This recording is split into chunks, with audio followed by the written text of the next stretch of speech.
start session.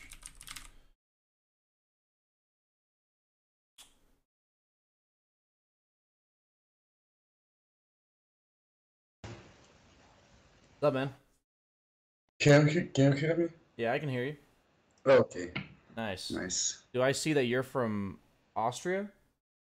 Oh, Bulgaria. Bulgaria. Okay, Yeah. nice. Cool, man. So it's pretty late there, huh? 11 p.m. Okay, that's not too bad. Yeah. Well, I've had worse. I had the other guy that was up at like 6 a.m. for the session, so that was a weird one. But okay, man. So you signed up. So what are you here for? Why are you on this? Why are you in this coaching session right now? I'm trying to get better. I mean, I'm playing Dota all my life, basically. Okay. But I was playing like 2 months, 10 off, and the cycle will repeat. And last season, it was the first season, I think, when they introduced all these badges and ancient immortals and all this stuff. Yeah. This is the last time I was playing. Okay. Okay, I was around 4K MMR, Okay. and then I decided to just start learning Dota. Okay. And I started watching some YouTubes. I watched your channel, and I raised my AMR quite a bit in a month. I think I hit 5K. Wow. Uh, yeah, yeah. So what are you at right Uh, now? right now, the replays are on. Yeah, I think around the 4K mark because I shared my account with a friend and he was playing way when I wasn't. Oh, nice. So what Yeah, MMR would you say you are? around 4.8K. 4.8. Okay. Yeah, No, I'll say 4.8K. And what role do you play? Uh, basically every role. I mean, I will try to get better at mid for now, Okay. but I have some heroes that I just enjoy playing, like Chen and Wisp, and uh, some heroes I just enjoy playing and play occasionally. So you don't necessarily like enjoy every role, but there's like other heroes outside of roles. Some heroes, not Yeah. roles. I enjoy heroes, yeah. Okay, I got you. But I'm trying to get better. How can I say it? Conceptually. Okay, yeah, I got you conceptually. I got you. And you're wanting to focus on the mid lane today? Yeah. Okay, then let me just write that down. Coaching. Okay, cool. Do you have replay IDs for me? We can dig in. Yes, I just have some questions. Yeah, go ahead. Can I have this the replay of the coaching session so I can watch it again, like somehow? Yeah, it'll be on YouTube. Okay. So just a second. Okay, and I have two or three replays, and one of them I want to how can I say it? Just watch the first 5 6 minutes because after that was a stomp and Yeah, sure. I'll watch it's yeah, if you have a replay that you want to watch just the first 5 or 6 minutes. If you tell me that, that's all I'll watch. yeah. So here is the replay. Just a second. Cool. Do you have any questions about this like laning stage early that you're wondering about, or just want me to watch it real quick? So I watched it myself just when I was waiting you, Okay. and I found it that I'm not giving enough regen in the early game, and I'm not talking the early game like 4 5 minutes in, but the first 2 3 4 minutes, and I'm how can I say it? I'm creating an advantage in the first 2 minutes, and then I'm losing it because of not having regen. This this is what I saw, and I want to know is this a correct thought of mine, or Okay. is that something else? Because I was crushing the lane, What and are at you, Lina or SF here? Lina, and Okay. the 6 minute marks we have basically the same CS, Okay, gotcha. Let and me turn on screen share for you so you can see here. You can either watch on my okay. stream on like a very small delay, or you can watch here with like I think it's a little bit lower quality, but it's live. So Continue with what you're saying. I was just giving you a quick update there. So you said like you were winning the first 2 waves, and then you felt like you didn't fairy enough regen out, and then you lost, or you were even at 6 minutes because of it, is what you're saying. Is that like a pretty accurate description of what you're saying? Hello? Can you hear me? Hello?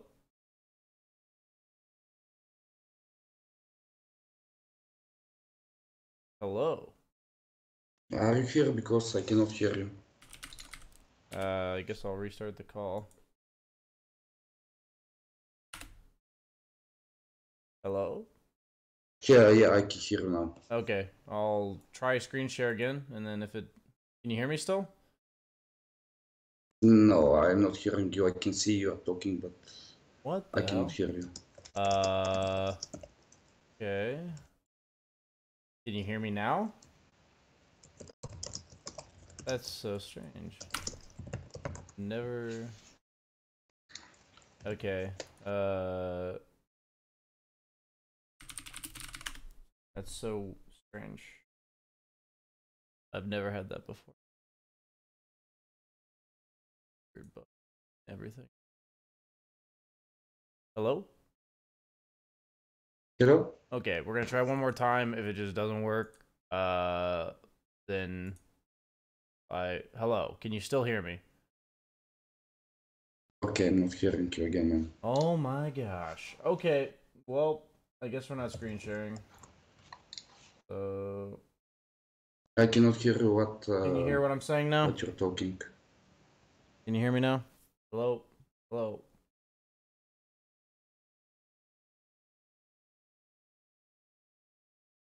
Hello? Hello? Mm. Hello? No, okay, I'm hearing you now. Okay, I guess we can't do screen share because for whatever reason, it's not letting you hear me when I'm doing screen share. So that's really strange. Just go ahead and watch my stream. It's pretty much live. It's like it's like somewhere around 3 to 5 second delay. So I'll make sure I pause on anything like really crucial. I already opened it. Okay, cool. So it's your choice. If you want to mute me here, like you can just make it so you don't hear me in this call, then and then all you have to do is say something if you have a question. So like what you can do So is I watched stream and with a 2-3 seconds delay, and I will ask you there. Okay. my point is like if you listen to me here, then what you're seeing on the stream will be on like a 3 second delay, so it may get a bit confusing.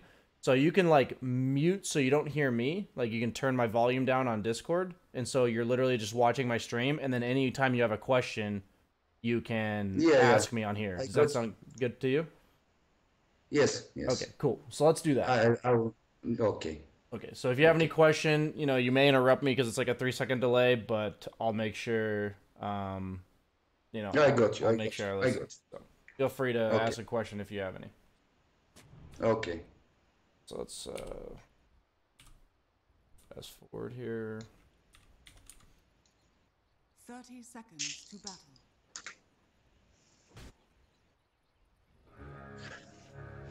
The battle begins. First blood.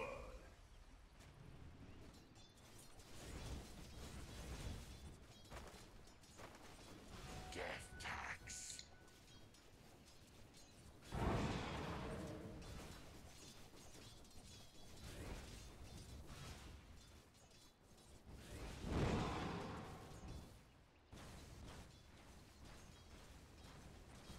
Overall, your aggression's good. Like your CSing could be a bit better while you're being aggressive, but I think like there's not much else to say about it. Like you are being appropriately aggressive with your positioning as well as play. It's just that the next step, like a lot of people in your bracket, they'll like focus too much on CSing rather than focusing on harassing. it feels like you're focusing on harassing a bit too much while not CSing. So it's like you're doing it correctly, was what I'm trying to say. But you just need to make sure that what you're doing right now is not actually costing you as much CS as it is. So like if I rewind, like the ideal scenario is that you get to this point where you, let me show you. Like, yes, you're right-clicking him here, or you right-click him twice, or the first time, but you don't miss the CS in order to right-click him. So it's like, what I'll see, you know, I actually watched CCNC play Lina, like 2 days ago, I think, maybe it was even yesterday, and he'll, like, what he'll always do is, I like how you position aggressively, like, ahead of the creep wave, but I think what you can actually do is, you rewind. You can aggro the creep, like, so right here you can A-click the SF. Do you know how creep aggro works, where if they don't see you, they don't aggro you, right? You know how that works, or no? I know you're on delay.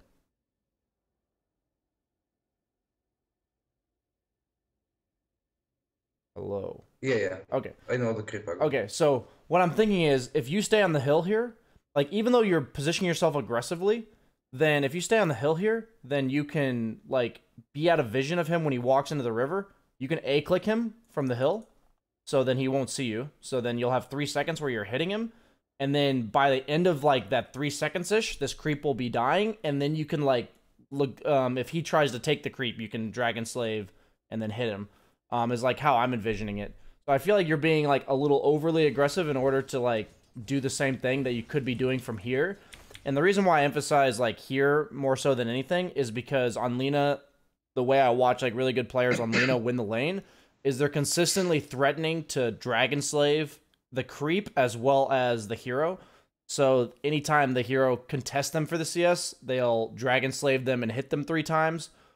And if they, like, don't contest them, obviously they just get the CS. So they kind of, like, leave the opponent with, like, this bad decision. It's kind of like TA, where you're consistently threatening side blades, such that if the guy wants to contest the CS, he'll eat some side blades. So I feel like if you're level 2, doing what you do here might be okay because you're hitting him so many times because of your passive. But, like, right now, I feel like you're just being a little bit overly aggressive, and your main threat is your Dragon Slave. So I just think that that's something to keep in mind, that's kind of like why you're missing CS. Like, I think, like, even though you have 5 out of 8 CS, you could have, like, even more. Your aggression's, like, really good. Like, I will say, a lot of people, at least in the NA region, are not nearly this aggressive. That's probably, like, a regional thing. But, so this is a point where, like, right here, so you do buy items, perfect. So, this is the problem, right? I see... I literally watch CCNC exclusively for mid lane and NA because he's, like, the only guy who streams, and I think he's a relative, like, he pretty much always wins his lane from what I see, unless it's, like, a terrible matchup. In this kind of spot, like, you have to find this balance between buying items that are stat items and buying region items. So, like, right here, I would buy the 1 null, like, I would complete the null, and then you just have to buy 2 mangoes instead of this circlet. And I know you said you didn't buy enough regen. But, like, a perfect replay ID, let me, I'm not gonna watch it with you, I'm just gonna find it real quick, and it's something you can watch, like, pretty much a similar lane matchup, where CCNC plays it. Let me see it here. I'm literally gonna show you what I'm talking about. Like, if you watch his game, Lina, right, I believe 2-1, yeah, 2 days ago. Yeah, this is against Art Warden, perfect. So, like, in this spot, I know from literally watching this game that he would have ferried 2 mangoes here, and all he does is... Can you copy me the ID of the match? Yeah, I'm gonna send it in Discord. It's in Discord now. So it's like this exact same scenario, and the reason why, like, what happens in these types of lanes is you're playing against, like, an SF, he was playing against, like, an Arc Warden. Both of these heroes tend to have, like, a slow start. And SF's even more punishing if he eventually comes back, just because of, like, the nature of his souls and stuff. And it's like, if you give them, like, a bit of room to breathe, like, you just give them, like, that little, maybe 1 or 2 creep waves, or even, like, 30 seconds or whatever, in order to recover, they're just going to make big use of that. And so if you watch his lane, I can already... Go ahead. Exactly what I was talking about, I didn't bring enough mana again, and I let him a lot of space. See the blaze. And And for 2 minutes, I was without any mana, and he came back in the match. yes, so basically the goal though is like first off, you know, I know your teammates are using the courier right now, but like when you were using all of your resources earlier and you were like buying your items, you simply just like have to demand the courier. Like that's not something that's like allowed to happen, is them using the courier. And you kind of like have to know that you have to like remain topped off. So like every time you're buying the courier or every time you're buying items from the courier, know that like in order to continue being aggressive, Lina's a hero that always needs mana, right? She always needs it because her passive literally is the only way she does damage, and her passive only works if she's casting spells. So like she just has to consistently have pretty much topped off mana, and the only way to do that obviously is mangoes, and I think you know that.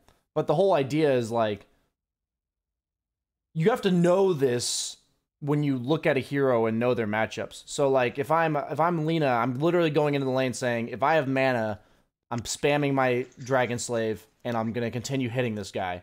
If I don't have mana, I literally lose the lane because my attack animation is shit and I don't actually do any harass damage because my right clicks are so slow. So like if you think about that type of thing on every hero that you're going into the mid lane or any lane, honestly, then this is stuff that will become very like innate in the back of your mind, where it's like, if I'm missing half mana and I'm using the courier, I'm flying X amount of mangoes out. And it's like, if you fly one mango out and then by the time you need the courier again, you don't have enough mana, next time you better fly 2 mangoes. It's like, or 3 mangoes. Like I've seen all types of variations of mangoes. But the emphasis that I'm trying to make here is it sounds like you know what happened. And I'm going to like, you know, end up like being done with the game obviously in a few minutes here, but like the minute you run out of mana and the minute you're in this spot, it's already too late. And that's like the emphasis I want to make, is like this has to be a problem you see before it happens. Like you've already given this SF more leeway than he should have at this moment. And so it's like you end up going for like the greedy bottle purchase. And like what I'll end up seeing from someone like, you know, CCNC here is like he'll get his bottle a bit later than you, but like his aggression will be consistent and the other guy will be completely owned. And so you end up getting your bottle and this guy feeds, which is like nice. It's just that if you're consistently topped off and consistently throwing out Dragon Slaves with all the mangoes you're feeding yourself, that's when your bottle timing comes out. Meaning like you have mana and you have the gold for bottle. Like it's going to delay your items a bit. It's going to delay your null talismans a bit. But, like, nothing's more important than just consistently throwing Dragon Slaves at this guy. And I just need you to know, like, and honestly everyone watching, that the consistent aggression is more important than any of your core null talismans or your bottle. And that's, like, from the mid laner's perspective, like, I know I'm against a weak mid laner the second that I have, like, space to recover in a lane that was bad. Like, if I fall behind it all and they just... give me like any downtime where they're not just hitting me. Like when I play against Sumail and CCNC especially, or 747, these players, like if they're ahead, I'm literally just getting it rammed down my throat for the entire laning stage at all. Like there's just like they'll do whatever it takes to be, you know, able to be aggressive. So I think this is about gonna wrap it up. You said for this game, you said that you only wanted like the first 5 or 6 minutes. I think overall, like, the lane still went fine for you, but, like, because you killed him twice, but I feel like this is a lane where if you, like, hadn't killed him, then you wouldn't be happy with the results, obviously, because, like you said, you have similar CS.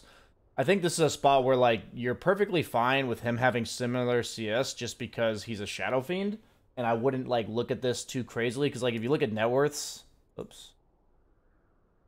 Like, just because he has similar CS doesn't mean, like, his net worth is at all similar to you. It's just, like... my only emphasis, like I said, from this game, is that if you are continuously full mana, that's all that matters in this lane. And watch that lane, the video I gave you, from CCNC, and it'll help you a lot. Like, his consistent aggression is, like, super impressive. The way he's, like, always... Like, your aggression ideas are really good. It's, like, now just the execution has to be better. So let's go ahead and move on to the next game. Unless you want to continue watching this one. You said only 5 or 6 minutes. So I know I'm on delay for you.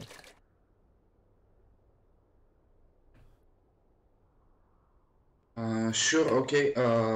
I always felt my early game is really strong, but I think my mid-game decisions are very poorly.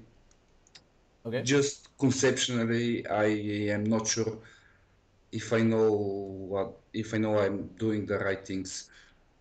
Okay. Are you wanting me to watch this game for that, or do you have another game in mind?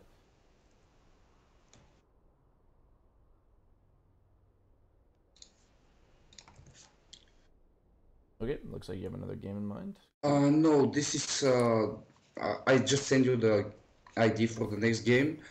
I pick at Lina because I want to spam one hero and learn the stuff I'm trying to learn.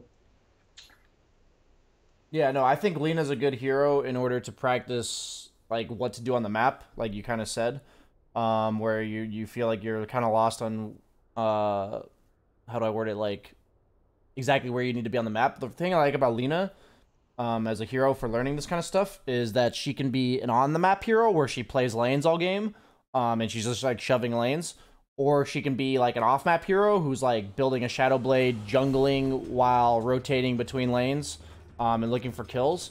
And it kind of like depends on game, like game to game. For her, like based on her lineup, based on the enemy team's lineup, and that kind of stuff.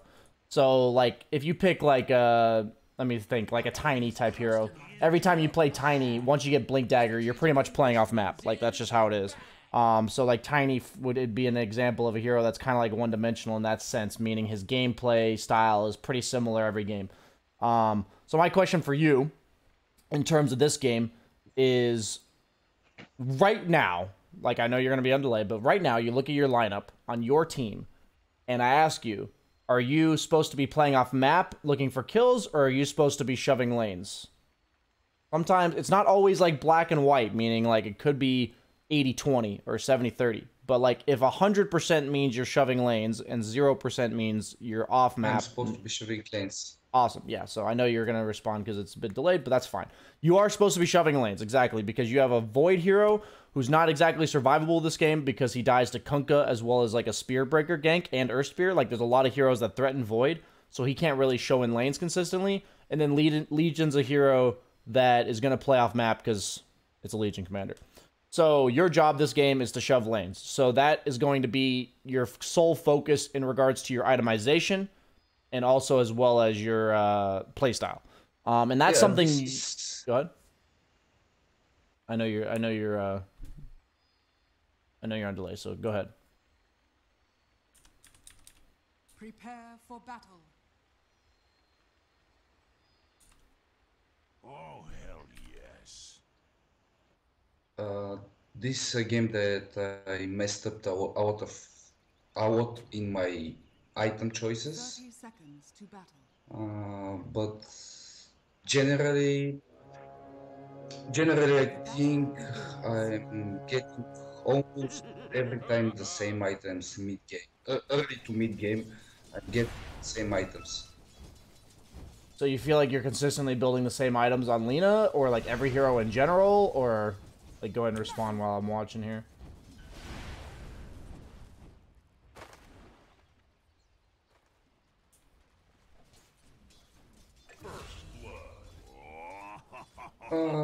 Generally on almost every hero. Okay, interesting. So basically, the way I've learned about Dota, and when I was about your skill level, in terms of like MMR, I basically like I'll give you a perfect example of what I did. So like back when I was around your skill, I loved playing sniper, and I was pretty good. Like obviously, like if you're if you're high 4K, 5K ish, you're gonna be pretty good. Like you're gonna have pretty good mechanics, like all that kind of stuff. I just kind of fell into this like comfort zone of I'm gonna build like the same items on sniper every single game, and I'm just gonna play like as comfortable as I can playing this one way. And so like right now, like I'm looking at your laning stage, and like your early laning's like pretty good. Like I'm not gonna harp on this. This isn't your limiting factor. Like your aggression and your like spell usage is clearly like above your skill level. You know, maybe since your friend played on your account or whatever, maybe your account's a bit lower MMR and that's why you're crushing these people. But like overall, I think like not just because, you know, they're 4K, but you also seem to be doing okay. Like in terms of like a lot of things you're doing are very correct. Very small note, by the way. I would highly recommend you use quick buy. Like I feel like I've seen you without the regen and without items being purchased when they should be. Last game you had the courier at base and you had the null talisman plus 2 mangoes and you just didn't use the courier by the time it was gone. So then you sat there not getting your items. I emphasize this time and time again to people in 3K. I've seen it in people as high as 6K. Just not buying items like the minute they get items. Like if you see that replay of CCNC that I showed you, like the minute he gets gold for like null talisman and 2 mangoes, he like it queues up in his quick buy. Like he has the null talisman and 2 mangoes in his quick buy, and then he just buys them. Or he maybe has the null talisman in his quick buy, and then when he buys the null, he'll buy the 2 mangoes at the same time. But it's all instant. And like that's like one of the honestly most important steps of the mid lane in regards to consistently keeping up aggression. It sounds so basic, like it's just buy items, you know, but it's like in this spot, you need to be able to continue doing this aggression that you're doing while buying items. Like it's actually more difficult than a lot of people realize. And if you're trying to become a top tier mid laner or like a better mid laner, courier management is like a huge deal. Like you can ask any of the top mid laners, like they can tell you're not a mid laner if you don't have good courier usage. So this is a spot where like I see your gold and I just think like you're at half mana. You could have a full null talisman plus another circlet. So sorry, plus another circlet plus like a mango or 2. And you just have no items being flown out to you. And like any time later than now is too late because it should have already been flown out. And like your mechanics are great. But what I was saying about like the mid game is I feel like I get sucked into playing the same playstyle every game. Like when I was playing Sniper and I was in your bracket, I was just playing the same way every game. Didn't really matter who I was playing against. So like the question I asked you at the start of the game, like I'm playing in the lanes. Like, okay, so the first step for me is like I'm playing in the lanes. So the first step to avoid what you're doing, where you say I feel like I start building the same items on every hero, is to first ask yourself like how you intend to play the game. So like you have to recognize a purpose for like how you're playing the game and like what items you're building, because basically doing what you're saying where you're building the same items every game means that you don't really think about your purpose in the game and you kind of just have a comfort zone that you like to stick to. So the way I look at it is I need to play lanes or I need to play off map if you're Lina. And then the next step is what do I need in order to do that? So like if you ask yourself I need to play off map, then that step would be, okay, if I'm playing off map, what item do I need to kill somebody on their team and who am I trying to kill? And then like you'll think about it that way. In this game, when you're playing on map, okay, who on their team threatens me mainly, and like what threats can I eliminate based on my itemization? So like in this game, I personally feel like Yules is super value because you're against Kunkka X, you're against Earth Spirit, Silence, and Stun, and you're against Spirit Breaker. So Yules is like really value. And then from there, their mobility is kind of high. So if you TP into a lane, you're kind of like there quickly to get to you. So I would actually highly prioritize Boots of Travel in a game like this because I want to quickly like TP to a lane, push it out, and leave because I don't want to stay there too long. And I also think no one else on my team wants to push lanes. So all the lane pushing has to be me. So like if I'm snowballing, I'd probably go like Yules into Boots of Travel. But if I'm not snowballing, then Boots of Travel is like kind of this luxury item that doesn't give me any extra survivability. So I can't go for Boots of Travel. And this is the kind of stuff you can like evaluate when you pick your hero and like in the game. Like literally what I mean in the game is at the start of the game, whenever I'm picking a carry or a mid, I'll have like a list of like 5 or 6 items that I think I could build at some point in the game. Whether it's my first item, my second item, my fourth item, I'll kind of like envision like these are items I could potentially build. And then know why I put them on that list. Meaning like, oh, Boots of Travel is a nice luxury item that enables me to split push even more. But like if I'm having trouble being able to split push in the first place because I'm behind or because the other team's trying to fight us, then I'm not going to go Boots of Travel because that's like why I wanted the item. But these are things you can like list off to yourself at the very start of the game so that when you get into the game, you know, like I'm deciding between these 4 items and then I'm just going to make the choice based on what's happening currently in the game. So, like in this spot, like I'll talk to you what I would give as my inner narrative throughout the game, but I'm telling you this is something you can deliberate at the very start of the game that will make the middle of the game deliberation, because usually when you're in the middle of the game, you're super distracted, right? You're super focused. You're like so busy hitting creeps. You're so busy worrying about who's missing and all that kind of stuff that it's hard to process what I'm telling you now to process. So if you process it at the beginning of the game, where you process like more than half of it, then during the game, all you're doing is like making 1 or 2 decisions between the items that you were potentially debating at the start of the game. And that makes it much easier for you to not get locked into this like 1 or 2 same items every game. Or like the same item builds, I mean, every game. So like right now, once again, you're seeing the same trend as before. You didn't use the courier. You're going to probably run low on mana. The courier gets flown out the top. So it's just like not ideal. Same thing as last time if you notice that. And that is a big deal, by the way. Like it's something that's not even like I would call it a mechanic, honestly. Like it is a mechanics problem. And it's like your CSing and your lane mechanics are really good. So it's like now all you need to do is if you put your items in your quick buy and then you buy them when they're available. Honestly, I think you're set for like the first 5-6 minutes. I've seen your laning mechanics in 2 separate games now. One of them was against a ranged hero. One of them was against a melee hero. And Lina plays completely differently against both. And I think your usage of spells is very good. And your laning mechanics overall is like above your skill level. So the next step is just making sure you do these little things correctly, such that you're not just losing lanes like this because of it. So like for me personally, I would always prioritize mana over stats on Lina.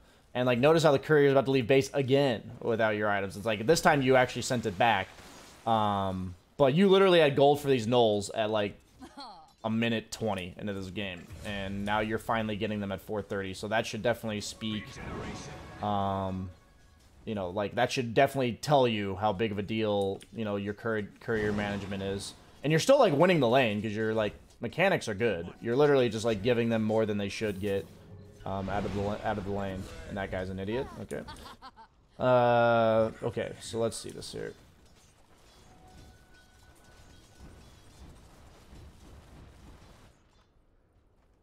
So you're gonna go shrine.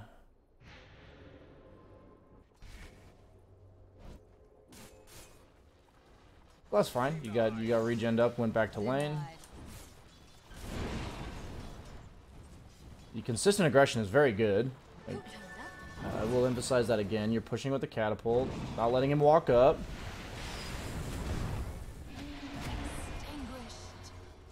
So,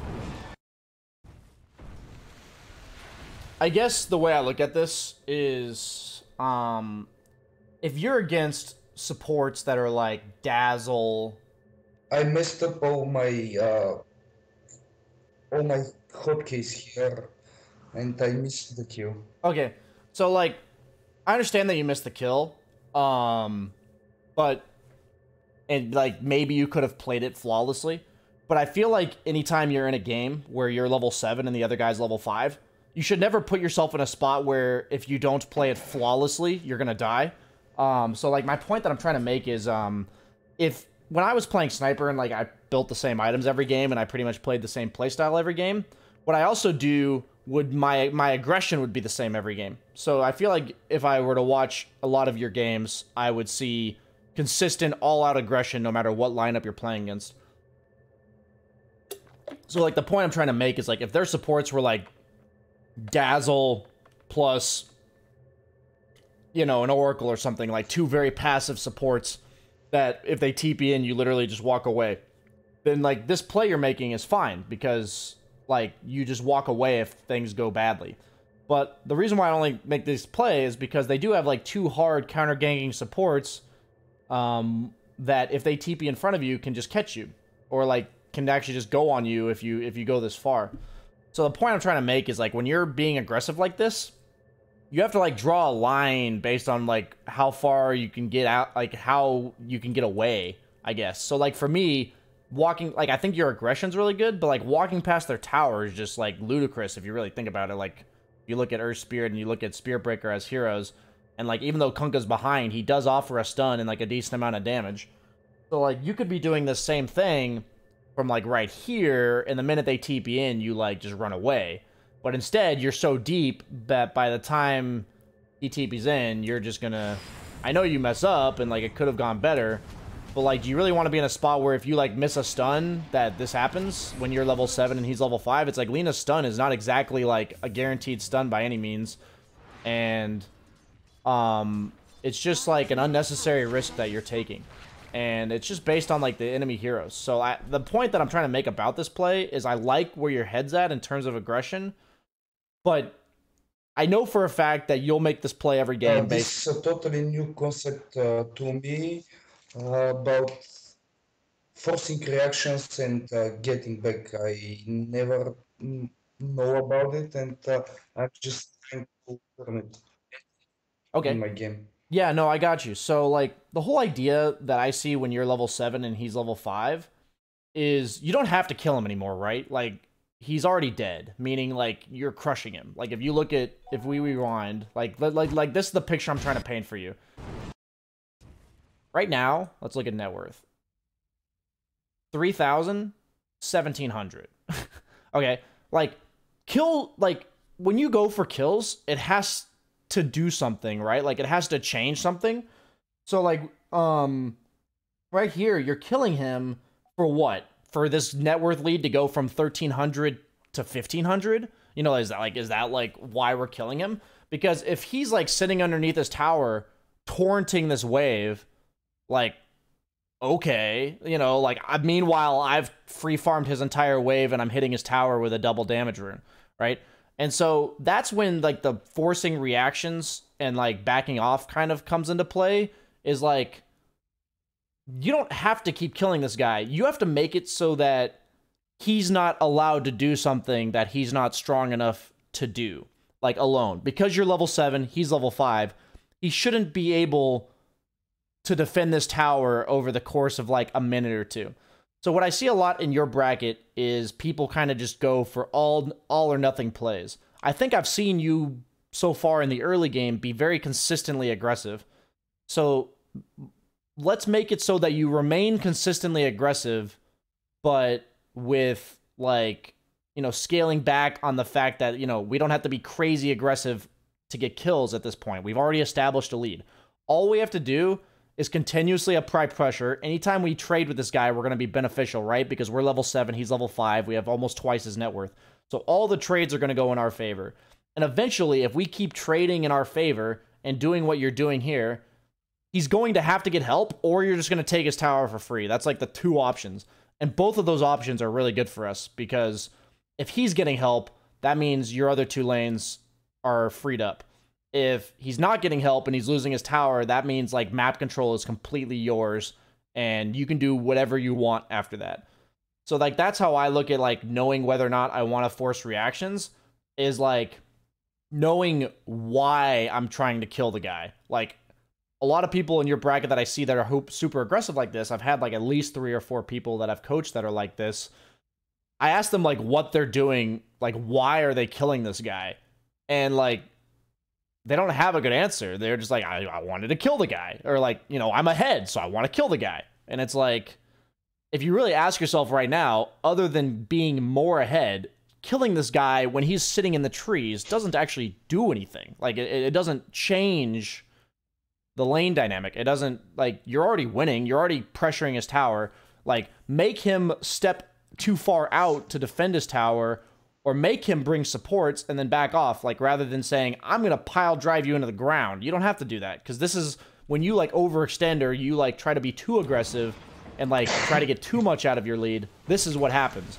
And we want 0% of the time for this to happen, because these are the type of plays that potentially just throw the game, like, throw your lead in the mid lane, make that Kunkka suddenly have a game, like, all types of things. We want to minimize that play as much as possible, and it's not worth going for that kill 10 times if you're going to die twice. It's just not worth it because those 2 times are so much more costly than the 8 times that you would have killed him.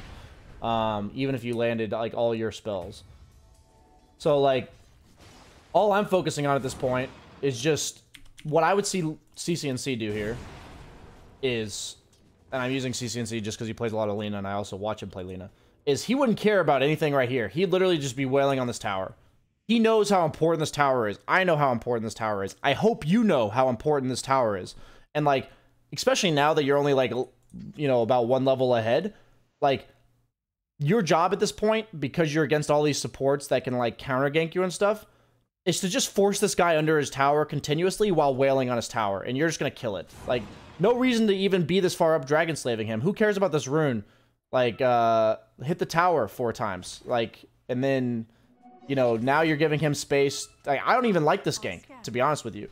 I think this gank is really bad. I think the rune's fine. If you want to get the rune, I'm honestly okay with this because you saw Earth Spirit, like, leaving his lane.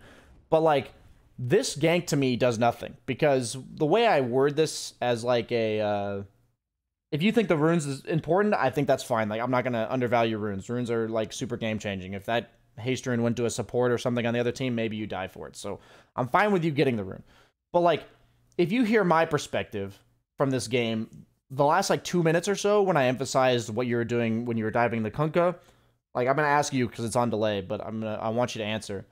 What was, like, the sole purpose of me, like, when I asked you about diving the Kunkka, what did I always come back to? What is your one objective right now when you're winning this lane?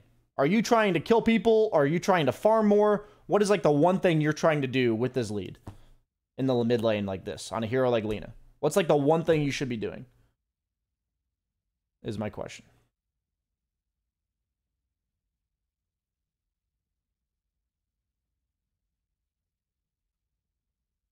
Putting pressure? So, you're saying putting pressure, right? So, like, that's, like, a very general question or answer, which is, like, correct. Meaning, yeah, you're supposed to apply pressure. But for what, right? So, like, when I look at people in your bracket, and, like, I say people in your bracket, I do notice trends. All you care about is the fucking tower. Everything I said is about this mid tower. Like, you've already got the lead. You've got the net worth lead. And I told you at the beginning of the game, your job is to push lanes, right? And that may seem so simple, but, like, if your job is to push lanes and you just shove lanes all game while consistently pressuring and, like, anytime somebody steps out of position, they die, like, you're just going to win the game. So, like, what that entails is consistently applying pressure to towers and relevant lanes. So, like, when you were ahead at 5.5 minutes, my perspective on it would be, I'm a Lina, I'm winning. They have a lot of counter ganking, so I can't really overextend, but I can just continuously push this lane in and wail on the tower as long as the supports aren't both missing. If both supports are missing, I'll probably back off and farm this medium camp on my side of the river. If they're not missing, meaning they are showing in the lanes, then I can just consistently wail on this tower. And eventually, once I take this tower, what happens? Like, for me. So we'll talk about that after it happens, but we'll talk about more later in the game. But, like, my point is, your other 2 lanes are doing fine. Like, if you look at the map, like, okay, so right here, this is how I look at it. I'm going to show you my thought process. I'm fine the fact that you shove this lane in, and you know the rune's bottom, and you see them 3 bottom, and you're going to go check the rune. So while you're walking over, you know what you're doing. Okay, so, like, this is a perfect example of, like, in the mid lane, when you had downtime, you needed to be using the courier. So I think a lot of things I see when I watch players, honestly, even up to, like, 6K, is they don't use their downtime very well. They don't, like, in the mid lane, your downtime should be used to use the courier. In the mid game, when you have downtime, it should be used to, like, check things that matter. So, like, sometimes it's, you know, it's a little bit different. You should check heroes' items, levels, all that kind of stuff. So, like, I had this in a session, I think, 2 or 3 weeks ago. So, what I mean by downtime is, you see Kunkka, you see 3 bottom, you see PA top, and you know you're spending the next 8 seconds walking to this rune. So, this is, like, a perfect time for downtime, like, right now, because you're just walking from here to the rune. So, during this time, what you should do is you should, like, check scoreboard, and basically, you already know it, right? What are your two choices when you get this rune? It's either go bottom or go right back mid. That's your two choices. So what you can use this downtime for is to decide by the time you get the rune where you're going. So if you're going bottom, it would really only be efficient, quote unquote, for you to go bottom if it's like a chrono and a quick kill. I'd say that's like the only way it's efficient for you. Or if Lion like is set up to stun them, like if he's like sitting in the trees waiting for you or something. Lion, low mana, only has Impale, level 3. Void, not even close to level 6 yet. Like, if you're going to apply strength of your hero, go to places where you're strong. So the way you can tell like when to rotate as like a mid laner is literally like asking yourself, when I go here, how are things gonna work? Like, how do they die? And it's like, are you hoping somebody just walks into you and eats a stun and you Laguna plus Dragon Slave them? Like, that doesn't sound like a reliable way to use my time. But if I just go right back mid and I continuously shove the wave, then that's a reliable, effective use of my time where I'm just consistently wailing on this tower. So the way I look at Dota, and if you've seen my coaching sessions, you said you've started watching my stream, I always look at things as like a rule and an exception. Like, rules and exceptions. So like, in the mid lane, if I'm winning, the rule is I am shoving their tower. Like, absolutely just shoving the lane in and pressuring their tower. The exceptions to that is when, first and foremost, I don't feel safe enough to do it. So if heroes are missing, I'll back off and maybe farm some jungle camps. Or I see a unique opportunity that is a gank or, you know, some active play that I can do. So the point of that, like, rules and exception idea is, no, I'm pushing this tower mid consistently unless some glaringly good opportunity shows itself. Or meaning, I'm going to walk up to this tower, I don't see anyone on the map, I'm going to back off, meaning I need to not show on this tower because I feel scared. Or because I get this haste rune, I look bottom, see my Void has Chrono, see that they're pushing the tower, and I'm like, oh, my Void can just Chrono these guys, and then we kill them. But, like, if you look at the actual, like, if you took this 8 seconds to, like, gauge the situation, it makes literally 0 sense for you to go bottom. Like, meaning does this Void want you to play with him? Like, if you ask yourself from Void's perspective, I'm level 4 with no Chrono, and I've got 3 heroes in my lane. What do you think he actually wants you to do? Like, from his perspective, what would be the best thing you can do to help this guy? I know you're on delay, but I'm going to wait for you to answer. What's the best thing you can do to help this guy?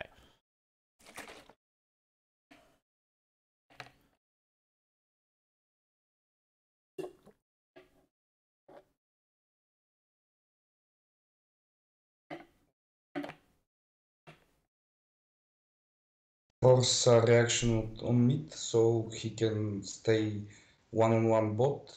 Exactly, right? Like, he wants you to make, yeah, he wants you to make space so that he can get his levels and then deal with less crap in front of his face, basically.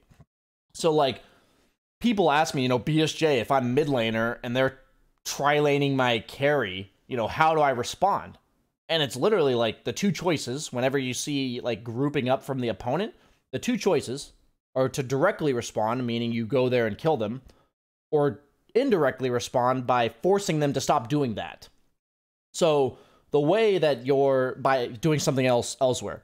So like the only way to decide that is literally saying, where am I efficient? So like if I go bottom and make it a 3v3, I'm turning myself, the strongest hero into the game, and I'm combining it with a level 3 Lion and a level 4 Void, which as a group of 3 isn't really that scary.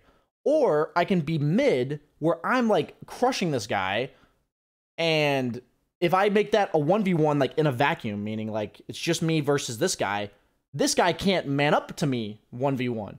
So if they want to stop me from taking mid, they'll have to bring more heroes.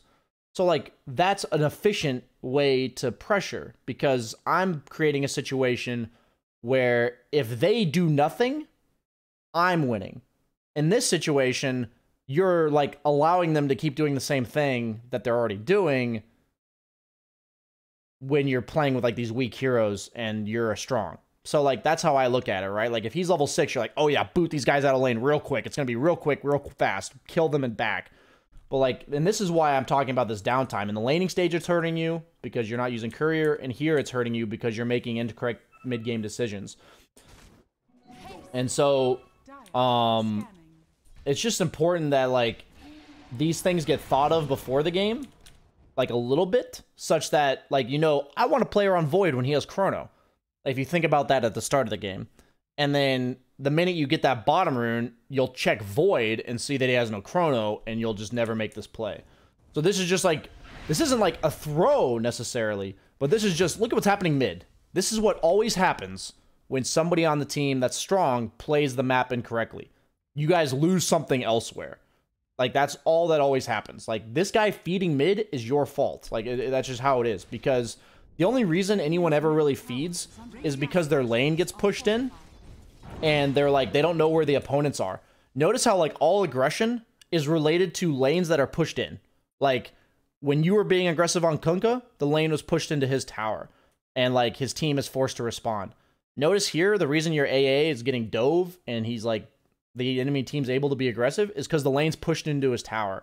And the reason the lane's pushed into his tower is because you, the guy who's strong enough to outshove the Kunkka, meaning if you and Kunkka both go into the lane, you'll push it, not him, are allowing Kunkka to not have you there. So I view lane pushing as like a tug of war type thing, where it's like, if I'm stronger at pushing a lane than an opponent, meaning like if I'm in the same lane as them and I push it, I will always try to be in their lane. Like, I'm always going to try to be in that guy's lane because that means I'm applying my strength correctly. And it's like, usually in my mind, I'll have like a tier list of who's like the strongest in the game.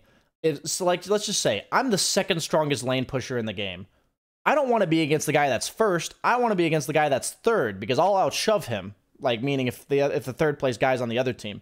But if there's only one guy in the game that pushes lanes better than I do on the other team, I don't want to be in the same lane as him because any other lane I'm in, I'll pressure correctly. So like a good example of that would be if I'm a DK mid and I'm against like a PA safe lane, a Centaur off lane, and a Timber mid. I can outpush Centaur and PA. If I show up in Centaur or PA's lane with my ultimate activated, I'll push them out of lane. But if I show up in Timber's lane, I'm not going to push him out of lane. He doesn't give a shit. He's a Timber Saw against DK. He's just going to push me back. So it's like, I'm going to go to any lane that isn't Timber. So it's like, in this case, you're the strongest hero in the game. Like, you are the strongest lane pusher in the game right now. So you should put yourself in their strongest lane pusher's lane. Like, that's where you should be, which is their mid laner. So you should literally be in his lane, like, all the time until he's forced to get help. Does that, like, overall thought process, like, make sense to you? Like, I know you're on delay and it's going to take a few seconds, so I'll play the game, but does that make sense? What I mean by that? Radiant's middle tower is under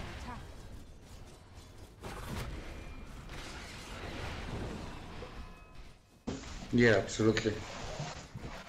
Cool.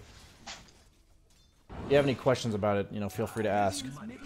So, like, in my opinion, you should never leave mid lane here until this tower's dead when you're winning. Like, I think that would be a good rule of thumb. There are exceptions, meaning there are times where what I'm saying is incorrect, but I think it's easier to learn the exceptions if you're always doing the rule than it is to learn the rule if you're not doing the rule. Meaning, if you're just, like, not having your priority be this mid tower, then it's really hard to realize how that impacts the game.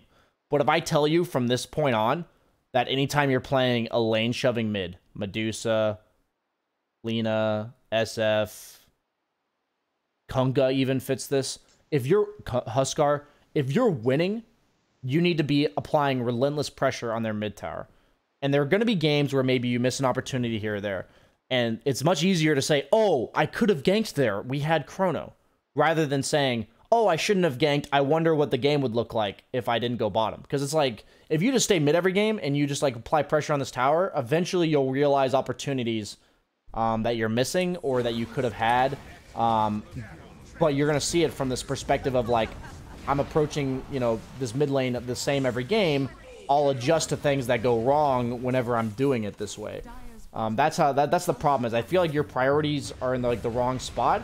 And now, like, because you went bottom here, this Kunkka, like, caught up with his, levels and, like, farm with you. Like you were ahead by 1,300 at 7 minutes, and now you're up by 600 after killing him. And he was like a higher level than you going into that last engagement. And so having like an eye on the prize is like the most important thing. And so this is kind of like a sad reality. What just happened there, you know, I saw the arrow like coming and you could have dodged it. But that's like a very small point. So like what I've noticed in Dota and the way it works is that if you miss an opportunity to be aggressive, what ends up happening is you give the opponent more than they should get. Okay? So like that seems obvious, right? Like you went bottom, it wasn't correct usage. While you were doing that, the Kunkka was recovering when he shouldn't be allowed to, and then now the Kunkka is stronger than he should be. So what ends up happening is when you miss opportunities to be aggressive, you then basically neuter yourself from being aggressive for the rest of the, for the near future. Like, now that you've allowed Kunkka to catch up, you can't be aggressive anymore. So, like, that was a misgauge on your part, because you can't be at this Kunkka's tower, even if you didn't get arrowed, to be honest with you. You can't be here, because Kunkka's respawning, and he's the same level as you are. Like, he's the same level as you are, and he's respawning. You should just shove the lane into his tower and back off. That's, like, clearly drawing a line where this is how aggressive I'm allowed to be based on the levels and farm of the heroes in this game. So that's, like, I hope that that kind of resonates with you. Like, I think you're being overly aggressive even if you don't get arrowed, like, at this point. Because you're not taking the tower anymore, because you've already missed your window to take this tower. And the fact that this tower is untakeable now at 12 minutes should really scream to you that you should take it at 8 minutes. That's a big deal. Here's a perfect example. I'm gonna, I have a little bit of time to go over today, so I'm gonna show you what I'm talking about, okay? I lost my mid lane to 747. Ursa versus Kunkka, because he just harassed me out. And I want you to see what he did with this lead, okay? I want you to see this real quick. It's going to be a fast forwarded... Wait, is this the... This is the wrong game, I think. Is this the wrong... No, this is the wrong game. This is the wrong game. Let me, Okay, I'm sorry. I think it was on my Smurf. Let me pull up my Smurf Dota buff real quick. I'm going over time a little bit anyway, so...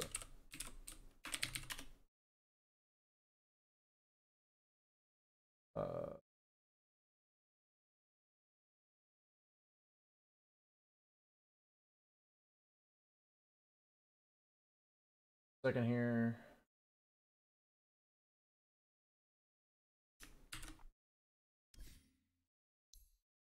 If you have any questions, now is a fine time to ask. I basically want you to understand, like, what your game should look like in every window of the game. So your transition to, like, the 12-15 minute mark is not going to be smooth if you don't do this part correctly. So when you have a lead in the mid lane, I need you to see what he's doing here. So we're going to fast forward to like 4 minutes where he's already 5 minutes where he's established a lead.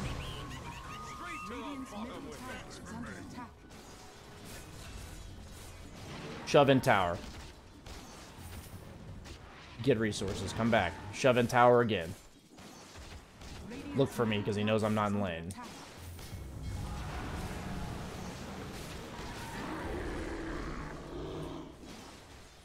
He will never leave. He will not relinquish any pressure ever.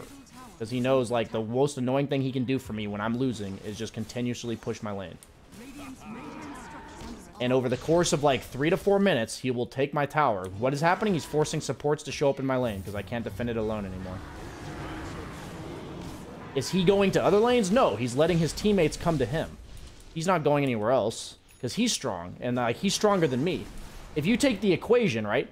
If you put yourself in the Void versus the whatever their offlane or Mirana lane was, where your Void's weak, if you add yourself to that equation, that's like effectively removing your strength because the Void is weaker than the core you're rotating to.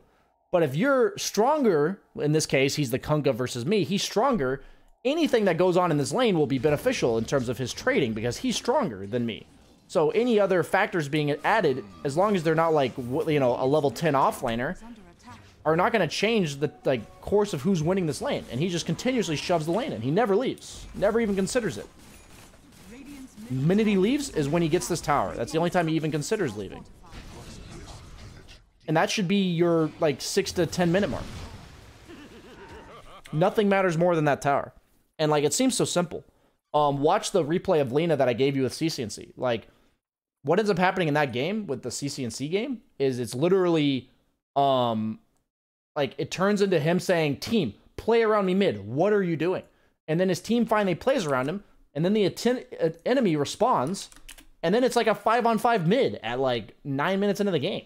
And that's what it should be, because you should be forcing people into your lane. And you should be forcing stuff around you rather than being the strongest hero on the map and playing into the hands of the opponent. Meaning you're just showing up to them. Make them come to you. If I ask myself, whatever I'm doing on the map, can the guy that's with me or against me stop me? And if the answer is no, then I'm just going to stay there until the enemy team does something about it. I'm going to stay there until the enemy team forces me to not be there anymore. And then, once you do that, you'll have a better idea of, this is exactly how far up I can play. This is exactly how aggressive I can play. This is what I can actually get done here, whether it's just pushing the lane into their tower or it's actually killing the tower, whatever it is. Well, at this point, I already told you, you're in the spot where you're level 8, Kunkka's level 8. Shove the lane into his tower and back off, because you need items. You're actually behind at this point, meaning behind where you should be. So earlier, when you were ahead, you're diving underneath their tower when you should just be hitting the tower. Here, you're even where you should just be shoving the lane into their tower and backing off.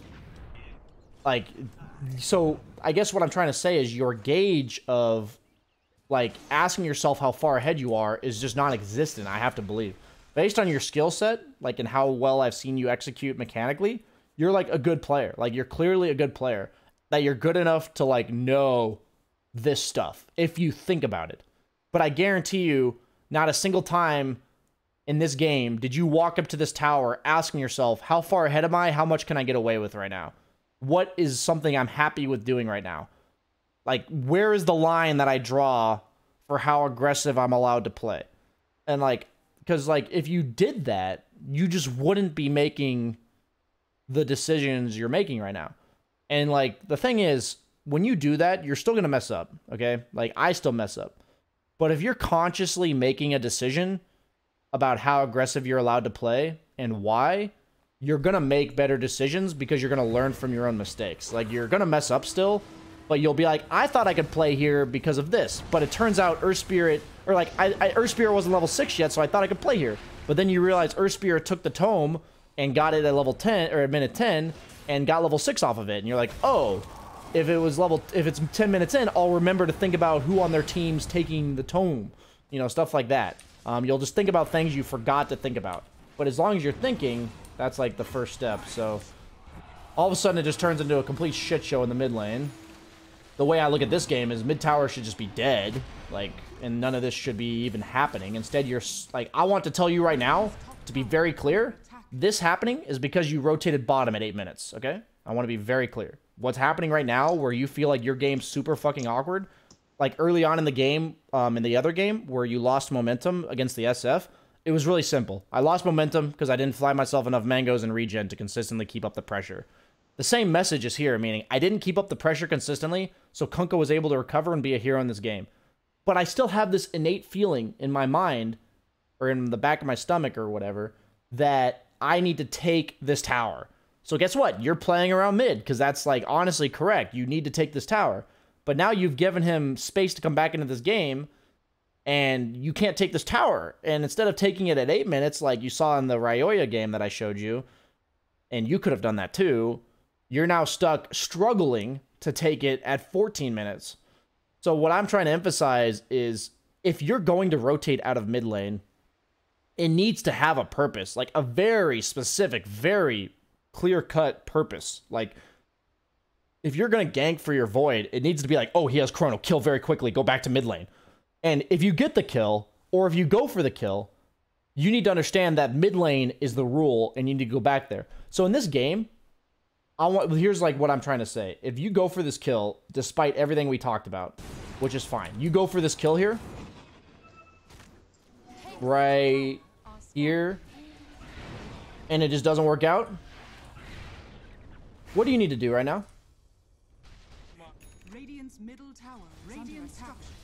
You need to literally run back mid. Stop all this shit. Stop all this bullshit. Like, literally all this shit of pushing bottom and all this. Like, you're allowed to make the mistake of doing a gank incorrectly. Don't accept where you are on the map if it's incorrect. Just don't accept it. Like, don't be like, oh, I TP'd here. I regret this. I guess I'm going to stay here. If you make a bad TP or you make a bad rotation, go where you need to go and accept, like, the 30 seconds of inefficiency that you're getting. And, like, this is what I mean by, like, you just spend so much time lingering here. And, like, I wouldn't have minded the gank attempt if you eventually returned to mid. This is a big problem in my game. Okay. I find myself going somewhere, knowing the guy there have a play, and can escape. Can guarantee that I'm going. You're cutting out a little bit. You said you go somewhere and then you cut out a little bit. I know you're on delay from watching the stream. I'm telling you, this big problem in my game. I constantly go in places where, for example, this Mirana can escape. And I'm going there anyways. I'm not sure why. So you're not exactly sure why, is what I'm hearing. You are cutting out a little bit. I heard you say that you go to the Mirana's lane and she can escape. May just try to talk into your mic a bit more or talk a bit louder, one of the two. I'll turn up your volume a bit, but so my advice on this, if you're asking, or like if it hasn't been made clear by me already, is the way to avoid this stuff is to have a very clear-cut reason for everything you're doing, okay? Like, and so the reason why, on my stream I talk about the dead lane, right, is because I talk about what the dead lane means. So the dead lane means that your safe lane is the most dangerous area on the map past like 10 minutes. That doesn't mean you're not allowed to go there, but you have to go there knowing it's the most dangerous place on the map, and knowing they can't kill you, and knowing that what you're doing there is stopping them from pushing. That's like why you're in the safe lane. If you go to the off lane, that's because that's usually the safest play on the map, and that's the place you go to take their tower. So if you go there, that's why you're going there. And when you're in the mid lane, if you're winning, you need to know when you're winning the mid lane that the best thing you can do is consistently pressure the tower. So what you messaged me is that you're not used to thinking about Dota. I always play it by feel. And that's the thing, is you don't want to do too much thinking, right? Like, there is an argument that some people make that I think too much. And I agree that thinking can definitely backfire, okay? And so, like, generally in the short term, whenever I or somebody else is thinking about something new, you're just going to fuck up a lot because you're not used to worrying about it. So then while you're worrying about it, all the stuff that you normally do correctly, you're no longer going to do correctly. So, like, what I'm basically telling you is think about this kind of stuff religiously, meaning, like, I'm going to push this tower, and then only then will I rotate.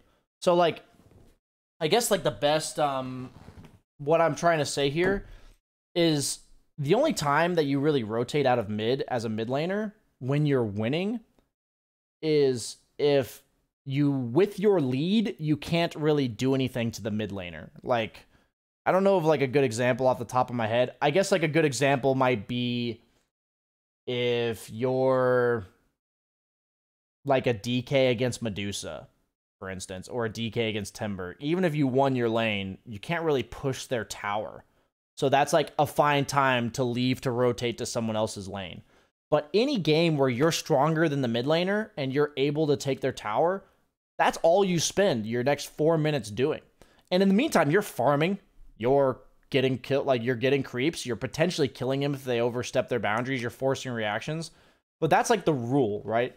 So it's like, if you think about the game that way, then you're going to do all this feel stuff later, meaning that you'll think about the game where I only leave mid lane for these reasons.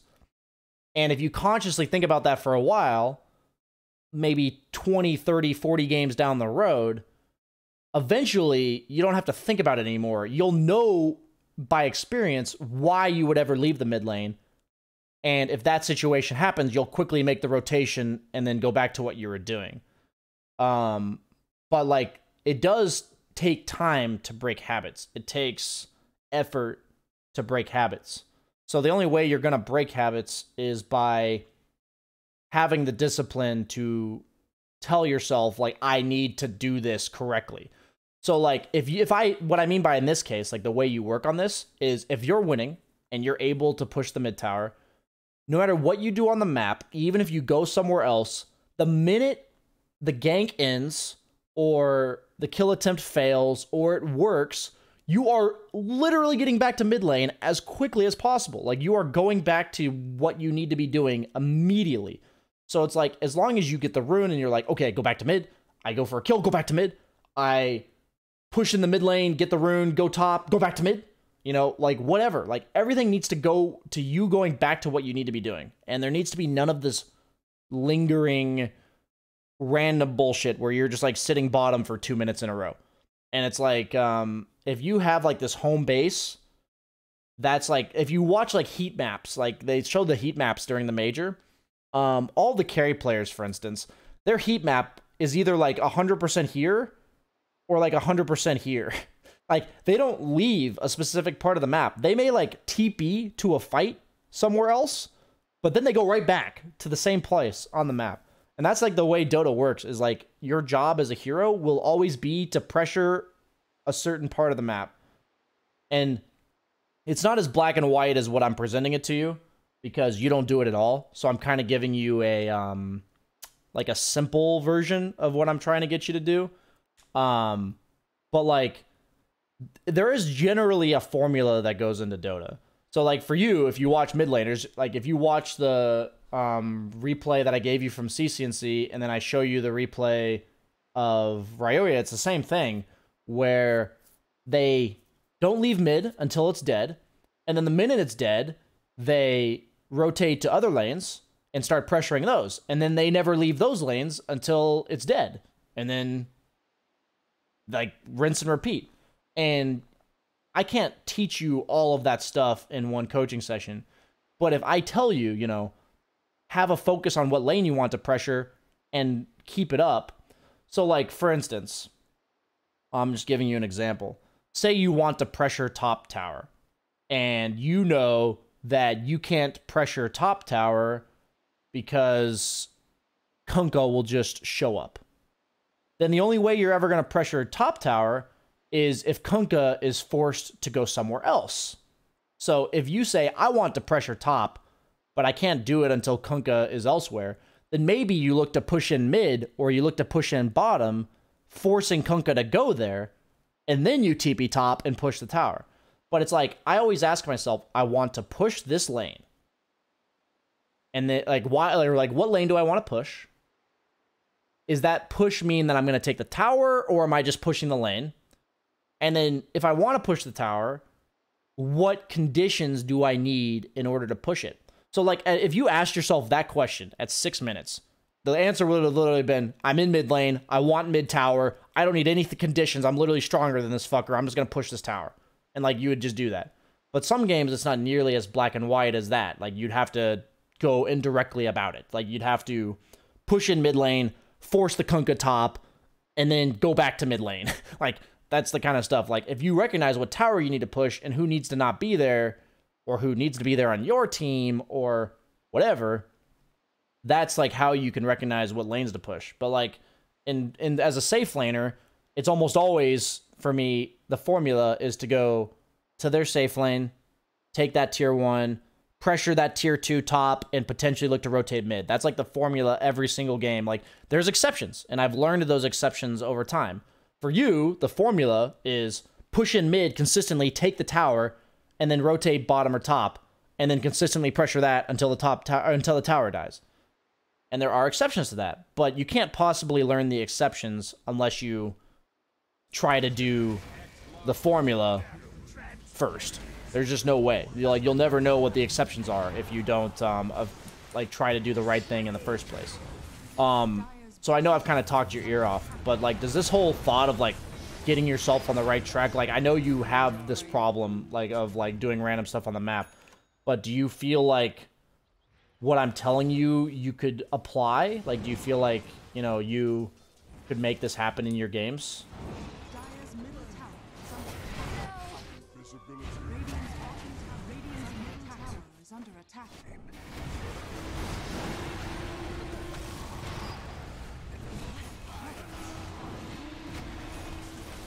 Radiant's top tower is under attack. I can't hear you if you're talking. Radiant's middle tower is under attack. I hope I'm not talking to nobody right now. At the very least, you know, be able to... Feel free to like unmute yourself in our chat and just talk to me live if you want, because we're kind of discussing stuff right now. Radiant's bottom tower is under attack. Yes, I know. I think I can improve. I think I can improve my game in this level. I knew how Radiant's tower bottom is. tower has fallen. You're definitely cutting out, so I hate to say it, dude. It might just be best for you to type. I'm not trying to be rude. I can just read what you type. It's just really hard to hear you because you're just cutting out. Gold for my chest.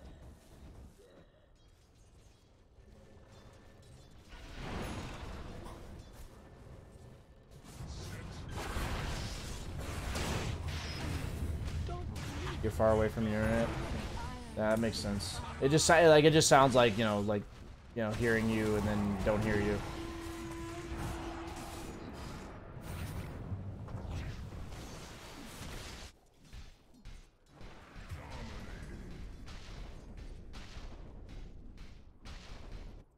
Radiant's middle tower is under attack. I'm gonna wait for you to type, and then I'm gonna talk about like this play right here. Okay, you said you think you can work on everything you said. So what I want to be clear to you about right now is what you just did, top, is technically correct, right? Like, meaning, I told you, you take mid tower, and then you look to rotate and pressure another lane. Imagine if what you're doing here happened at 10 minutes rather than 16. Because you took the mid tower, like, 6 minutes late, right? So, like, imagine if this whole process was 6 minutes faster. And the only way to clean that up is by not going bottom and sitting there for 3 minutes, right? Like, that's what cost you. So, like, I'm basically trying to tell you, you have the right idea, like, internally, meaning, like, you took the mid tower, you rotated top, you looked to pressure the tower, but now the problem is all of the enemy heroes have had an extra 6 minutes to get farm and levels, so maybe at this point, you needed 4 heroes to take their tower, rather than just you and Legion or something. If you do this stuff earlier, what that means is it'll take less resources from your team as well as yourself, and it'll take more resources from the opponent in order to stop you. But the emphasis is, if you're in a rough game, or you do make the mistakes that you make in this game, it doesn't change the formula in terms of like what towers you need to take and stuff. It just makes it harder to get it done, and you may need more heroes. So if you want to consistently win games in, you know, your bracket or lower brackets, you need to, like, on your own, because you're no longer, if you rely on teammates, you know, it is a little bit difficult. And if you make the mistakes like you did at 8 minutes, you're relying on teammates because you need them to help you take objectives. If you want to win games on your own consistently, you can't have that 2 or 3 minute period that you just completely relinquish your advantage on the map. Like, you just can't do it, right? Because now you can't take this tower by yourself anymore. You actually need your teammates to help you. So, like, for me, if I'm winning my lane, the reason why I don't like phase boots in this particular game is because I think to myself, I don't need phase boots to continuously be aggressive on this Kunkka. Like when I was winning, this is like, 6-7 minutes into the game. I don't need phase boots to be consistently aggressive. And Yules will change the game for me because it makes me not die to X. It makes me not die to Spirit Breaker. And it may even save me from Earth Spirit. So, like, I don't need the phase boots to be more aggressive. And then I have this item that's going to, like, make me be more survivable, which will actually allow me to be more aggressive. There's, like, certain lanes or certain matchups where upgraded boots on any hero are completely necessary in order to continue winning the lane. So, like, the times where, like, people ask, BSJ, how many Wraith Bands do I go? BSJ, how many early game items do I go? Like, where do I draw the line? I literally say, like, if you want to pressure a certain lane, like, say you've asked yourself, I need to pressure this lane. I need to pressure that lane. I need to kill this guy. I need to bully this guy. Like, I need to follow him around and stop him. I literally ask myself, like, give myself a gauge. How many items do I need to do that? Like if I need 3 Wraith Bands and a full drums or a full Vlads in order to take the tower I want to take, I'm going to be fucking buying 3 Wraith Bands and a Vlads. Like, I'm going to do that. But if I only need 1 Wraith Band and I know I can take that tower, then I'm not going to delay my Battle Fury or delay my Maelstrom or whatever farming item I'm going to go. I'm not going to buy all these small items. I don't need to. So it's like in this game, it's like phase boots may be necessary in certain games. I'm not telling you to never buy phase boots. But if your job in the game at that current moment is to push mid tower and take the tower, and you don't need phase boots in order to do that, then no reason to delay your other items in order to have these phase boots. You could even consider going back for phase boots after Yules if you want. But like at that point, what I would think is I have this Yules. I'm either wanting to play super aggressive on the map in terms of lane shoving, which I go bots, or I just want to continue threatening kills, so I'll go Shadowblade. Like, that's the 2 options that I could think of. Like, go for these game-changing items. So that's, like, how you avoid building the same items every game. Is it's literally like, what is my objective in the game? All the things I've been telling you to think about. What do I need to do that? So what you can learn is, so say you skip phase boots next time you play Lina. And in order to take the mid tower, you had to kill their mid laner. And you attacked him 20 times and he lives with like 100 health and he doesn't die, and then you don't end up taking the mid tower. The next time around in that specific matchup, in that specific situation, you needed phase boots in order to do the job that you wanted to accomplish. But all of that stems from you understanding this is what I was trying to do in the game. This is what needed to happen in order for me to do it. These are the items that I needed in order to get it done. And like that's why there's games where I'm like, oh, I needed that extra Wraith Band, or oh, I should have gone full wand, or oh, I should have gone this extra item, or whatever. And that's how you learn. And that starts with you thinking about the game like this. And I'd say your bracket is right around the time where mechanical skill ceases to continue to carry you. And you clearly have the mechanical skill. I'm not just saying that, to be a nice guy or whatever. Like, you clearly in your lane, you are winning. Like, overall, your ability usage and stuff is pretty good. It's literally, like you said, you don't really have a good idea of what you want to be doing on the map. And now the game's, like, super awkward because now you're making plays in your own jungle. Like, we want to push top like we've talked about, but now the lane's like, you guys lost your tower top, so it's super hard to push now. And all this shit that's happening, like,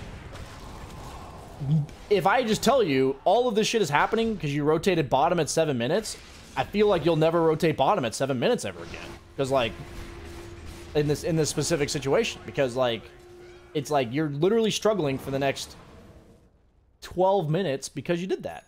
So it's like, so right now, when you're in this recovery mode, say this is the equivalent of you losing your lane or something. What I'm thinking is, and I hope you're thinking the same, top tower is our tower to take. If we take an objective, it's going to be top.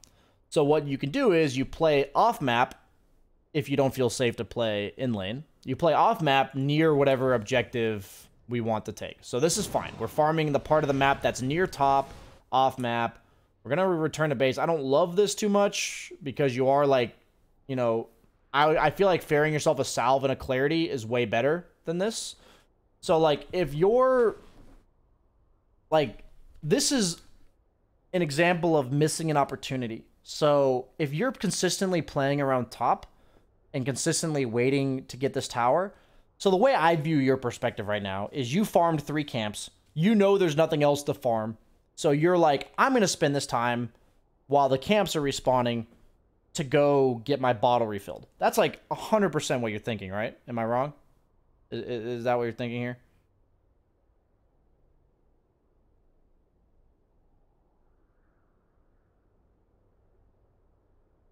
You can just type like yes or no or 100% XD. Yeah. So, like, here's the problem, right? You're thinking your objective is farming creeps. I'm telling you your objective is top tower, right? So, if you're thinking your objective is creeps, your play right here makes total sense. It really does, right? Like, because there's no creeps to farm, and you're missing a little bit of health and mana, no bottle charges. Okay, go back to base. Makes perfect sense. Like, it really does. If that was the correct objective, perfect decision making. So, but if you understand your objective is top tower, and the reason why you're playing around top is top tower, then the reason you're farming camps is because you don't feel safe enough to walk down the tower. That's like why we jungle. That's why I talk about jungling in all of my coaching sessions. So if we're jungling because we don't feel safe enough, now that we're not jungling, we need to make a play in the downtime we have, or look to make a play, at least try, like, meaning potentially get a play during the time that we're not hitting neutrals. So, like, right when you were going back to base, I knew this was bad. And notice what happens with your teammates. And you're just missing an opportunity, right? Like, we're going to play it out. And you're just missing an opportunity to kill this guy. You're just not here. Like, this guy could die too. Why aren't you here, right? And this is because your objective is top tower. And if you think about the game that way, you'll never make the decision you just made. And, like, that's the emphasis. You'll be like, I want to take this top tower. I just finished farming these camps. How long is the cooldown on my shrine top? I need a salve and a clarity. Otherwise, I don't feel comfortable fighting here. Fly myself a salve and a clarity. It's like, how do I know when to give myself items or, like, regen in the mid game? What's my fucking objective? What do I need to get it? Boom, right? Like that was my thought process at 1840 or whatever when you walked back to base. And now you come back, you know, that's fine and all. You're at least back in the right place. But it's like this sense of urgency that you need to have. So notice how we are fighting around top. That is what we want. You're, like, playing the right part of the map, generally speaking. But, like, in the mid lane, you gave up the pressure, right? You, at 6 minutes, 7 minutes into the game, you didn't, like, have the discipline to continuously pressure mid lane. At 18 minutes and 40 seconds, instead of potentially getting an opportunity top, you went back to base, right? And so, like, the way pro players look so good, and, like, the better player you are, the better you look, is not because it's the only reason is because you know what you need to be doing in the game. You're consistently in the right place on the map, and anytime something could potentially go your way, you're there to capitalize. Like, you're there to make use of the fact that that opportunity was there. Like, if I remember, like, the most notable player I always felt like was Universe, where, like, anytime a fight was going on or somewhere he needed to be as an offlaner and he was on my team, he was just always there. Like, I was taking a fight on my part of the map, and he was just always there. Like, I don't know how. Like, you know, back then, I didn't understand any of this shit at all, to be honest with you. And I was like, how is Universe, like, always in the right place at the right time? And that's because they think about the game this way. And, like, now that they think about it this way, they do it by feel, right? They do know the game by feel. But to start doing this kind of stuff, you do have to think about it, right? You do have to actively think, I want top tower. And what will happen is you'll, like, start to motion back to base, and you'll be like, no, I need top tower. So, like, your decisions will be a bit slow, but, like, it'll, you know, it's the first step in the right direction. If you can I think your first major step is to consistently tell yourself what your objective is and remind yourself every 15, 30 seconds. Top tower, mid tower, Roche, whatever it is. What is my next objective? And consistently remind yourself, because every play you make needs to be around that. If your objective's top, sometimes, like I said, the correct play is to push bottom and then go top, because that's what you need to do in order to get the tower. So, like, if top tower is where we apply pressure and bottom tower is where we relieve pressure, then why would we ever have to go bottom before we go top? Well, if we feel like the reason we can't get top tower is because the enemy team pushes faster than we do, and they're threatening our bottom tower. And so if we just go straight top, we'll lose our bottom tower while not getting top tower. But if we relieve the pressure bottom and then go top, sure, we can take top tower. That's like a perfect example of like understanding the situation that needs to happen in order for you to get a tower. So it's like, or get an objective of some sort. And if you're like consistently reminding yourself of this kind of stuff, guess what? Are you going to be wrong sometimes? Sure. You're going to think your objective's Roche when your objective should have been top tier 2. Or you're going to think your objective's going high ground when it should have been Roche. It's like, you're going to be wrong sometimes. But it's way better to make an educated guess on what your objective is than it is to just do. Like, just be. So it's like, that's what we need you to do. And I like, this is a session where, you know, you asked if you can watch it back after. You should definitely just like focus on one part of the game at a time. All the stuff I'm telling you about this part of the game doesn't matter until you're consistently making the right decision between like 7 and 12 minutes. And then after you make that decision correctly, consistently enough between 7 and 12 minutes, then you can start worrying about consistently making the decision correctly around 12 to 20. It's not like terrible to practice this decision making if you've incorrectly done it between 7 and 12, because you're seeing here, the decision making ends up being the same. It's just way harder. Like, you're still trying to push top tower after you take mid tower, but instead of just showing up to top tower at 11 minutes and killing it, you've been going through this like consistent fighting back and forth of finally taking top tower after taking a 4v4 3 times in a row. So what you're getting from 12 to 20 minutes is the experience of what it's like to lose your lane and then make the right decisions.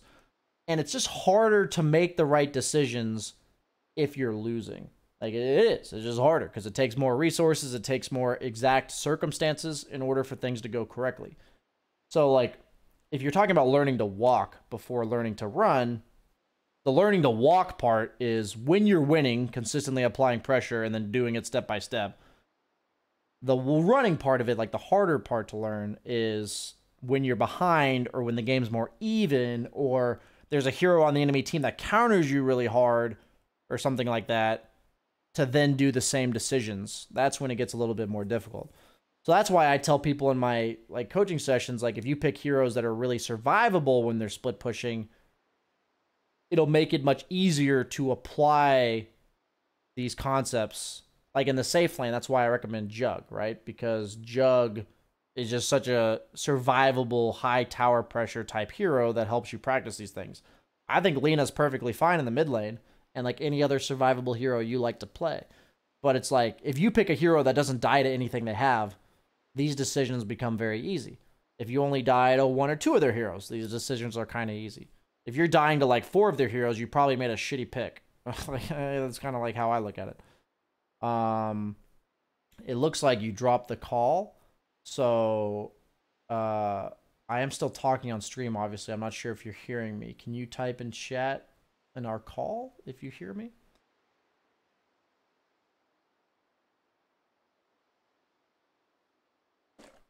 Here, did you hear what I said?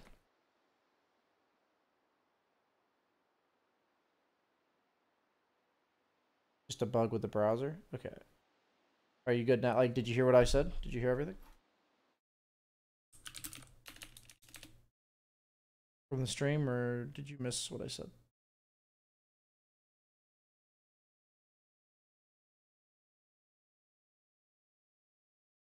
Sorry guys, just a little bit of last 1 minute or so. No. So we're about to wrap up the session. If you have like one more game, if you want to like watch, I can watch it for like a few minutes. But we are about to wrap up the session. But the last minute or so was all on stream. So we'll be in the coaching session. I can sum it up really quickly. It's funny because I talk about this kind of stuff and I don't even remember exact wording that I said. I was basically saying, like, you need to have the discipline to play the right part of the map and do it consistently. And if you mess up at, like, the 7-minute mark, if you're not making the right decisions from the 7 to 12-minute mark, then it's just harder to make the correct decisions when you're losing. Like, if you mess up at the 7 to 12-minute mark, the decisions from the 12 to 20-minute mark are the equivalent of you having lost your lane. Like, you're making the same decisions you'd have to make if you lost your lane. But what ends up happening is it just makes the decisions harder, right? Like, you're just having to make the same decisions, but it's going to be with more exact circumstances, and like you have to worry about more stuff. So when it comes to like picking your hero or like practicing these concepts, you should look to pick heroes that are very survivable when they're split pushing, like very minimal threats like on the enemy team, or like just very survivable in general. And your itemization should be exclusively in order to enable you to do this, whether it's making you more survivable, whether it's making you have kill potential, whether it's making you split push faster, like with Boots of Travel, or with, you know, a Battle Fury or a Maelstrom, that kind of stuff. Like the 3 decisions I think about when I'm split pushing or looking to apply pressure: what makes me more survivable, what gives me kill potential, and what makes me push faster. Like, those are the 3 choices.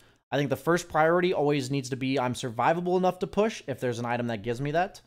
The second priority should be I can look to kill people if there's an item that gives me that. And then the third priority is if there's no item that allows me to kill somebody, then I should buy something that allows me to push faster or like more efficiently. And yes, you said this explains why you feel so good playing Jug. Absolutely. These decisions are easier on Jug. Like, this is why I look like a potato on most heroes for a while. I've gotten way better at it, right? But if you look at every hero I played really well like 3 years ago, Slark, Jug, Lifestealer. Like, do we notice any trends between these heroes? They're like very survivable when they're pushing lanes. So they're like, their map awareness and their need to understand these concepts is much lower because they just live through most ganks and stuff like that. And that's like a good first step, is if you start applying pressure correctly with these easy to execute heroes. And then you can start worrying about playing heroes that have that are much more fragile, that are much harder to execute.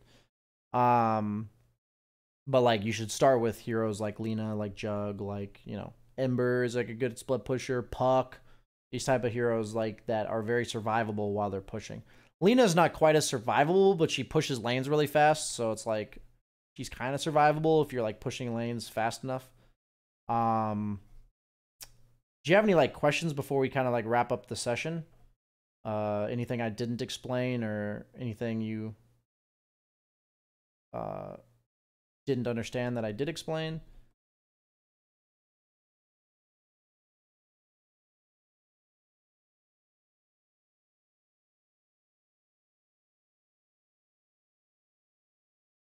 You think it's good? Okay, cool. Like I said, man, the session will be on YouTube. I'll label it like 4.8K mid Lina session. And I'll probably put like something about knowing what objective you're going for in the title, something like that. And it'll be uploaded for you to be able to watch it again. And if you have any, you know, brief questions, you can feel free to ask me on Discord. I usually try to answer. I'm not always able to, but I try to answer. So, thanks for signing up, dude. Any last comments, or are you good?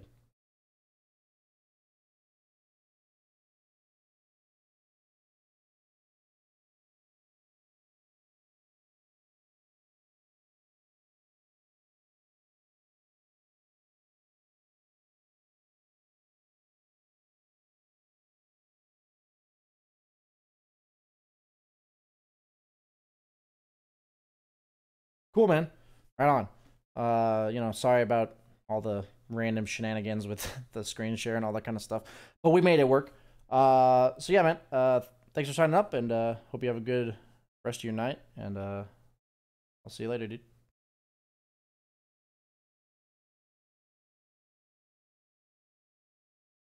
Session 4.8 mid lane.